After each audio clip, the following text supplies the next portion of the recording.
welcome. I am Mike Mesikeno, and today I will be chatting with Onyeka Akuma, the co-founder and CEO of Farmcrowdy, a digital agricultural platform that connects small-scale farmers with investors. It's great to have you, sir. You're welcome. Thank you very much. All right, now this is something that gets me quite excited because I love when people are given opportunities, people that would normally not have opportunities would see them. So let's talk about Farmcrowdy. What exactly is Farmcrowdy?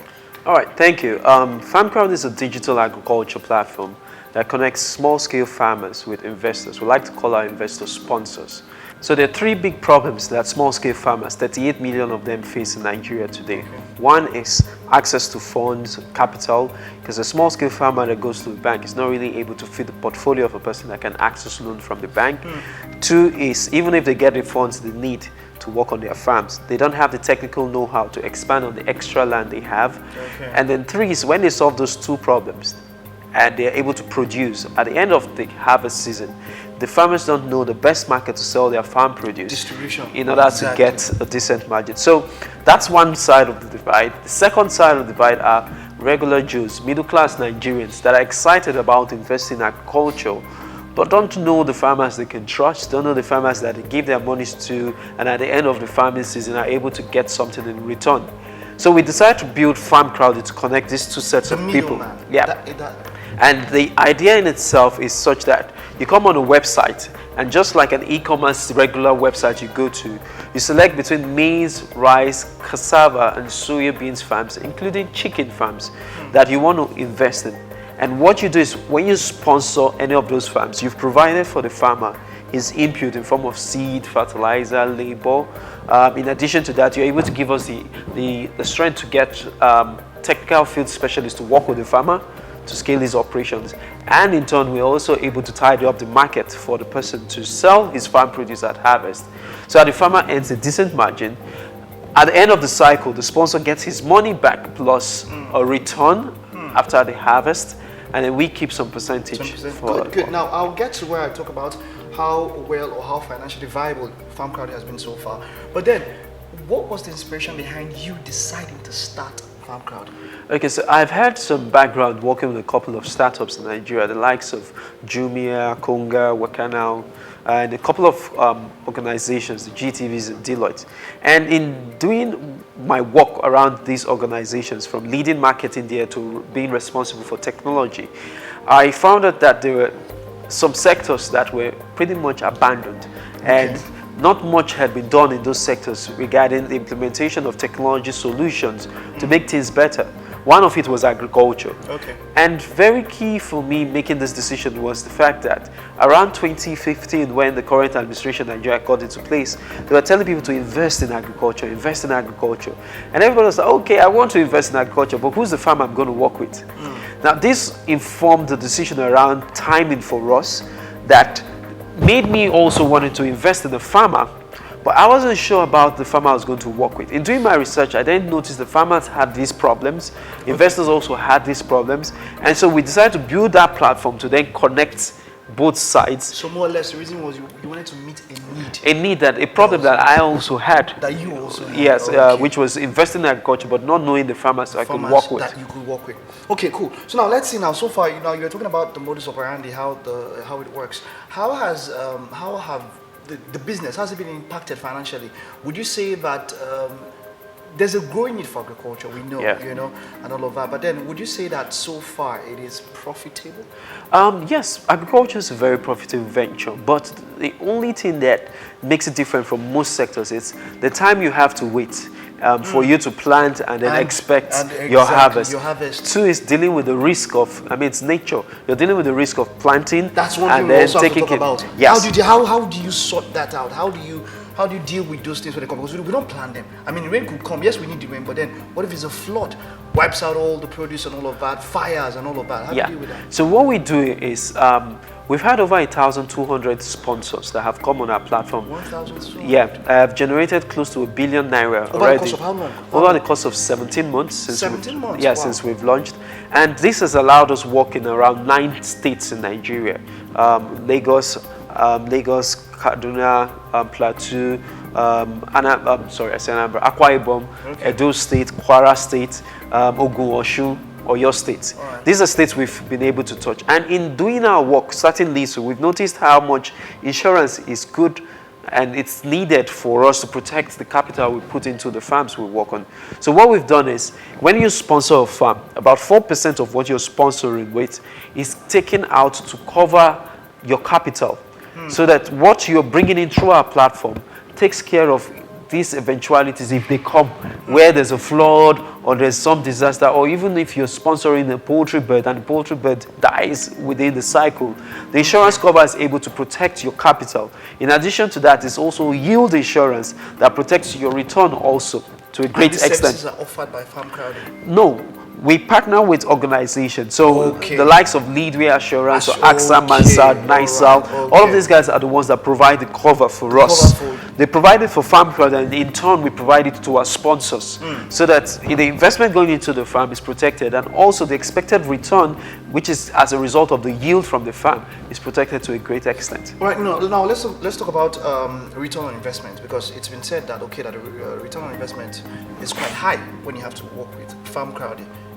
What would you say about that? What do you have to say about that? The return after harvest is decided by the expected yield from the farm.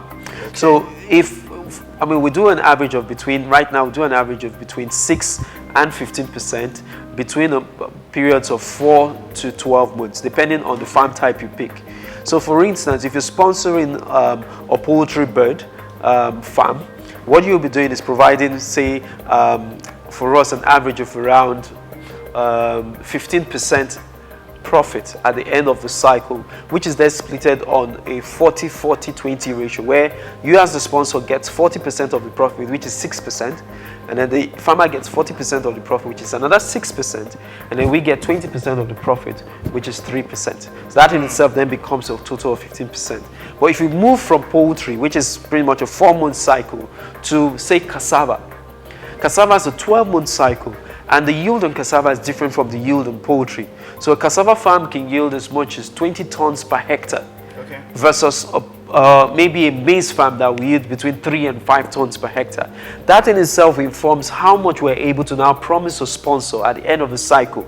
And that's how we've arrived at what sponsors get. So the yield itself may be, in some farm types, they are better than what you have out there, but in some other farm types, they may be the same average with what you have out there. But the best part is not just the return you're getting, but the life of the person you're changing.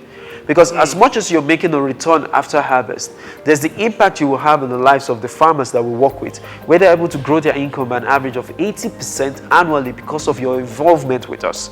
I think that's the beauty around why we get a lot of sponsors sponsor so and continue to increase. Yes, that's something for them. All right, cool. Now, let's see now. Just 17 months. I'm actually shocked and impressed in a very good way, But then let's look at, business is something. How far do you expect to take this? What are we looking at for the next 5 years, next 10 years? Yes. How far do we expect Farmcrowdy to go? Today we've worked with roughly around 5,000 farmers till date across the 9 states we are working on. Our goal is that by in the next 5 years, we would have touched the lives of 50,000 small-scale farmers. And Farmcrowdy is pretty much built around a community model that sees Nigerians sponsoring Nigerian farmers to grow Nigerian food for Nigerians to eat. In scaling that model into other African countries where the potential problem presents itself, where small-scale farmers to have that same problem that Nigerian farmers have, we will scale that community model to, say, Ghana. So Ghanaians take responsibility for feeding themselves through their farmers. To Kenya, so Kenyans do the same. So that's the way we want to scale it, so that there's that emotional connection between the sponsor, the farmers, and just knowing they're taking responsibility for generating food for themselves. Okay, now let's talk about collaborations. Do you have is there any government backing for this? Do you have any government, sort of initiative, some way the government does help you to encourage what you're doing? I think the best thing the government has done till date is the sensitizing of the public around the importance of agriculture and telling people about how we too can take responsibility for doing this, for generating food we eat. And that level of telling people to invest in agriculture has pretty much been the wave we've been able to ride on in Farmcrowdy. To tell people, yes, you've heard about investing in agriculture, but now you can be a farmer without a farm when you sponsor on Farmcrowdy. So that level of push from the government is one. Two is just recently the vice president visited our office and met with the team to endorse what we're doing in the company. That was huge PR for us, because he also made us understand how much the government is ready to invest in agriculture, because that is one of the only sectors that they are allowed to invest in publicly. And he went ahead and also sponsored farms on Farmcrowdy. So that was really exciting for us. And for us, that level of PR, and he's been using a lot of our stories to talk about success stories about how people have used technology to solve real problems in Nigeria. Talking about technology, I would let's move straight to the app now. Okay. Yes, I know you. How does one sign up on Farmcrowdy?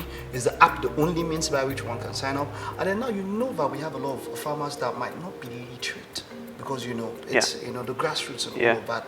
How do you overcome that challenge, being that the world now is technology driven? So there are two sets of customers we serve on Farmcrowdy: the sponsors and the farmers. For the sponsors, you just need to go on the website www.farmcrowdy.com and sponsor a farm and get updates in the form of pictures, videos and text about the progress of your farm. And then you can also visit the farm physically to meet your farmers. That is how we serve our sponsors with the first level of the app we've built. That app is available on Android and iOS, and we have over 60,000 downloads already till date of people that have engaged with us on that app. In addition to that, is also we provide information for our sponsors to make better informed decisions about investing in agriculture. That's to the sponsors. To the farmers, on the other hand, we have built another kind of app that is a technical field specialization app, where our experts are able to reach out to the farmers with USSD codes, almost like SMS services that can interact with the farmers directly to help them improve their yield. So the farmers don't interact with the first set of apps we have, which are targeted towards the sponsors. But they are engaging with us with the USSD driven app. So that we can now reach out to the farmers. And this is something we're building at the moment. We're integrating it. We're also getting the farmers' data.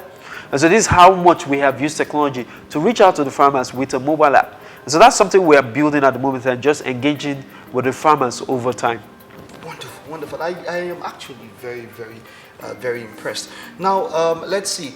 Is there any, what does it take to sponsor? Is there any limit on how much I can sponsor if I want to come into sponsor? When you come on the Farmcrowdy website, you'll see farms from 90,000 naira. 90,000 naira gets you a rice farm in Kwara State, and you can sponsor as many units of 90,000 naira as you're comfortable to sponsoring. So we get an average sponsor come the first time, do 90,000 or do 180,000 for 2 units, and the next time when they come in, they're doing 10 times that amount. And this has been the trend with our sponsors. And in asking them questions, they say it's because they see the level of impact on the lives of the farmers while they are making their money back. So you can do as much as you want. We have people that have done 9 million naira. We have people that have done 20 million naira through the platform, all coming through our web portal. So it's open to people to sponsor. And now you can sponsor from anywhere in the world using any card. It doesn't have to also be a Nigerian bank account. You can now do this with any card around the world. Wonderful. I'm looking forward to. Let's take final words now. With what you've done so far, what do you see? I know we're talking about it 5 years, 10 years from now, but then at the end, what will really make you satisfied? What will make you sit back home and smile like that you've achieved what you wanted to achieve from Farmcrowdy? One of the drivers for me was that I didn't want my children to ask me, what did I do about hunger in Nigeria? Wow. And so my joy would then be seeing so many farmers empowered to continue to increase food production in the country, and issues around food scarcity is completely driven out because of how much we've taken responsibility as a crowd of people sponsoring farmers to continue to produce the food we eat. That in itself will excite me. That in itself will make me fulfill that, yes, we've used technology to now solve the problem across food production in agriculture in the country. Wonderful, wonderful. I am so excited about this, and I hope you do achieve all you want to achieve with Farmcrowdy. Thank you. So once again, if I one-stop, maybe the website, a one-stop place where everybody can get any information they need. Yes. The website, right? Yes, you can go to the website Farmcrowdy. That's farmcrowdy.com. Or you can also download the mobile app on the Android store. It's Farmcrowdy. Or you can go to the iOS store and download the mobile app as well. This is how you can reach us. Wonderful, wonderful. Yeah. Thank you very much. It was great having you. Thanks a lot, Michael. Thank you very much. All right. So that's it. We had Onyeka Akuma, of course, the founder and CEO of Farmcrowdy. This is not just a normal interview. I am very excited here. This is something quite cool, an innovation that it's already been in motion, and of course, the testimonies have been coming in. It's been doing very well, and let's hope that it does more and also help to alleviate, the situation, like you said, the hunger and food. We should produce what we eat. All right, that's all we have for you today. Thank you for tuning in.